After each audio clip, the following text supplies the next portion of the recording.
சிறந்த கலைஞன்னு சொன்னால் அவங்கள்ட்ட கர்வம் இருக்கிறதுல தப்பே இல்லை.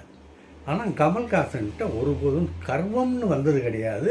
ஆனால் தன்னுடைய பெருமையை, தன்னுடைய திறமையை அவர் நம்பி அவர் சொல்கிற வார்த்தைகள் அத்தனையும் சத்தியமான வார்த்தைகளாக இருக்கும்.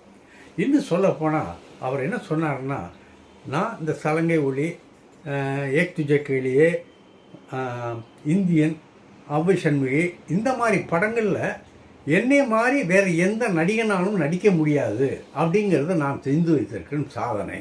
இதை நான் மாறுதட்டி சொல்லுவேன். இதுதான் எனக்கு கொஞ்சம் இதை நான் சொல்கிறதுக்கு காரணம், நான் எந்த சிபாரிசும் இல்லாமல் என் திறமையை நம்பி, என் நடிப்பை நம்பி, என் நடிப்பு தான் அது அப்படிங்கிற ஒரு கர்வம் எனக்கு இருக்குது. அதனால தான் இதை நான் சொல்கிறேன் அப்படின்னு உலகநாயகன் கமல்ஹாசன் சொன்னார். அதனால தான் அவருடைய நடிப்பை நீ எந்த நடிகனால் முடியுதா? இந்திய நடிகர் யாராலும் வச்சுக்க, அவர் சொன்ன இந்த கேரக்டர்கள்லாம் இருக்குது, அந்த படங்கள்லாம் இருக்குல்ல, அந்த கேரக்டர்கள் யாராவது நடிச்சிருக்க முடியுமா? இது அவருடைய சாதனையாக இல்லையா?